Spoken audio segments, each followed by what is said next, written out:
Hey, my name is Tom, and I've always struggled with my weight. I've been overweight for as long as I can remember. Tired of feeling down about myself, I decided to join a gym to improve my health and fitness. As I walked in, I was immediately intimidated by all the fit and muscular people working out around me. But I was determined to make a change. The gym coach, Jake, was the epitome of the popular guy. Athletic, cocky, and always surrounded by his equally fit friends. To make matters worse, he had a stunning, athletic girlfriend named Amy. I couldn't help but feel embarrassed by my body and lack of fitness compared to everyone else, especially Amy.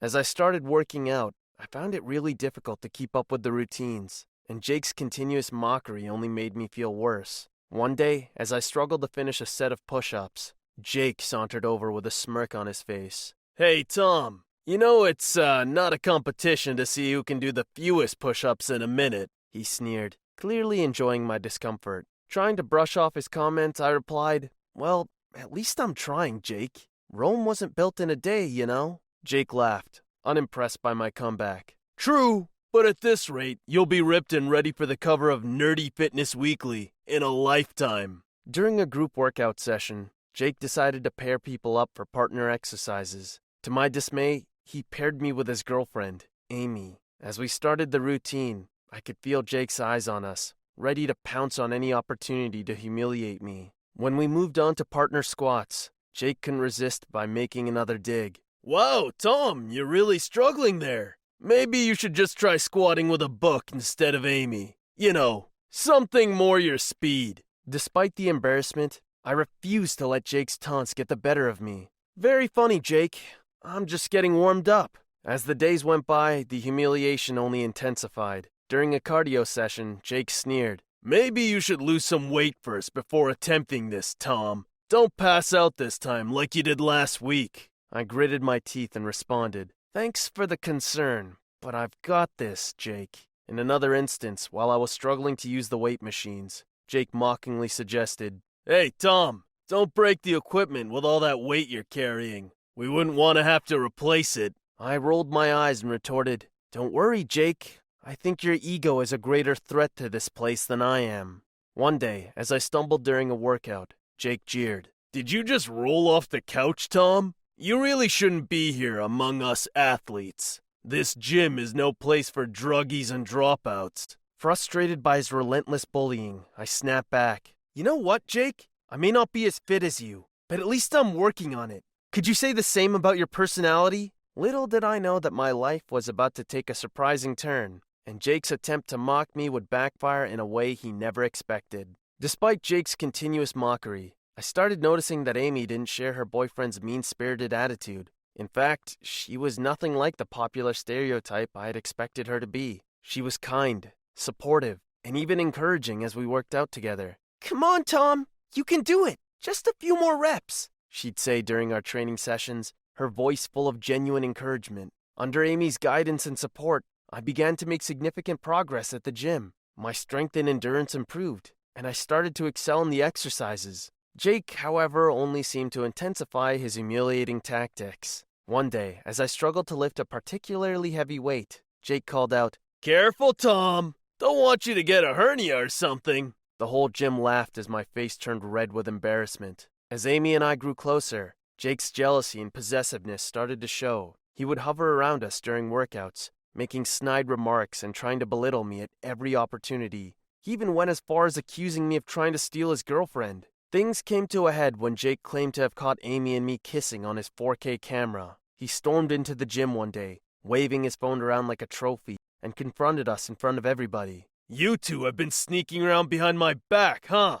Well, guess what? I've got proof." Amy, clearly fed up with Jake's behavior, took a deep breath and looked him in the eye. "Jake, it's over between us. I can't be with someone who treats people the way you do. You're constantly putting Tom down, but he's shown me that there's more to life than just being fit and popular." The gym fell silent, everyone staring at the unfolding drama. I stepped forward, taking Amy's hand in mine. "Jake, you've got to learn that it's not about how you look or what you can do physically. It's about how you treat people and what kind of person you are inside." Jake stood there, stunned, as Amy and I walked out of the gym together, hand in hand. In the days that followed, word spread about what had happened. People started to look up to me. not only because of my newfound confidence and gym prowess, but also because I had shown them that being a good person matters more than popularity. In the following weeks, Amy and I continued to grow closer, our bond stronger than ever. But Jake couldn't accept that things were over between him and Amy. He resorted to stalking us, making our lives miserable with his unwelcome presence. One evening, as Amy and I sat down for a romantic dinner at a local restaurant, Jake sauntered in uninvited. He pointed at me, sneering, "Hey, Tom, couldn't you at least put on a decent shirt? You look like a homeless guy. Are you sure you can afford this place?" During one of our weekend outings to the park, Jake appeared out of nowhere, a smug grin plastered on his face. He looked at my worn-out sneakers and said loudly, "What's the matter, Tom? Did you have to fish those out of a dumpster? How pathetic!" As Amy and I walked through the mall, Jake followed us from store to store, making snide remarks about my inability to afford the latest trends. "Oh, look at Tom, browsing the sales rack like he's hunting for treasure. Gotta pinch those pennies, huh?" At a local coffee shop where Amy and I were enjoying a quiet afternoon, Jake burst in and started ridiculing me in front of everyone. "Hey, Tom, I bet you're only here because they have free Wi-Fi. Can't afford internet at home, can you? That's just sad." One day, as Amy and I were headed to the movies, Jake intercepted us, feigning concern.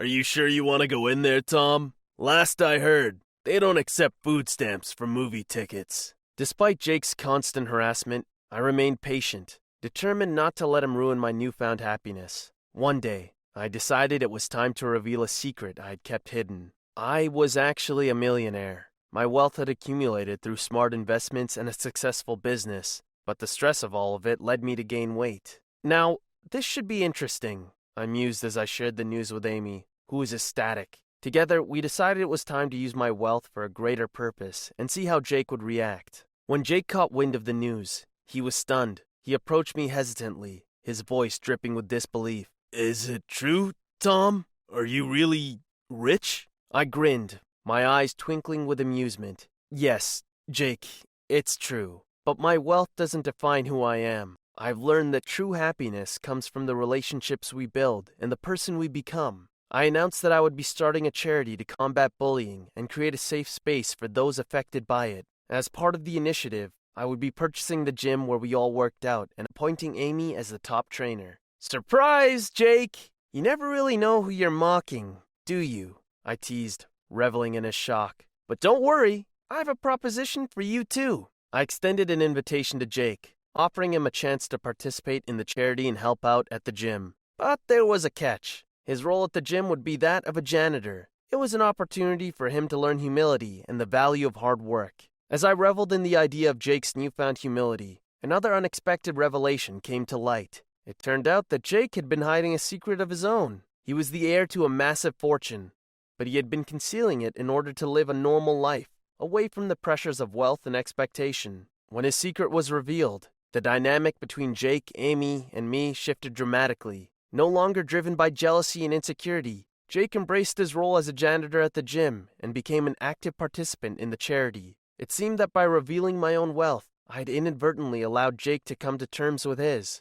We confronted Jake about his hidden fortune, and he was surprisingly candid about it. "Yeah, it's true. I've been hiding my wealth to live a life where I'm not constantly judged by my bank account. But seeing you, Tom, being open about your riches and using them for good, it's made me realize that I can do the same." The gym community, witnessing our transformations, rallied around us. We all worked together to create a better, more inclusive environment, with Amy leading the way as head trainer. As we focused on combating bullying and promoting kindness and respect, we discovered that true success and happiness don't come from wealth or popularity, but again, from the relationships we build and the people we become. In the weeks that followed, the bonds between us all grew stronger. Jake, now humbled and dedicated to making a difference, became an essential part of our charitable endeavors, and I continued to use my resources for the greater good. It was a testament to the power of redemption and the importance of the relationships we form in our lives. Just when it seemed like everything was finally falling into place, another twist emerged. A mysterious benefactor had been supporting the gym all along. This anonymous individual had been responsible for keeping the gym afloat during tough times and was now ready to reveal their identity. To our astonishment, the mysterious benefactor was none other than Jake's long-lost father, who had been monitoring his son's actions from afar. "I wanted to see if you could change," Jake," his father explained. "I'm proud to see that you have." As Jake stood in belief, Amy chimed in. "Looks like life has a way of teaching us all a lesson or two. Huh, Jake?" With newfound humility and a chance at redemption, Jake embraced his role at the gym and in the charity, proving that we all have the power to change for the better.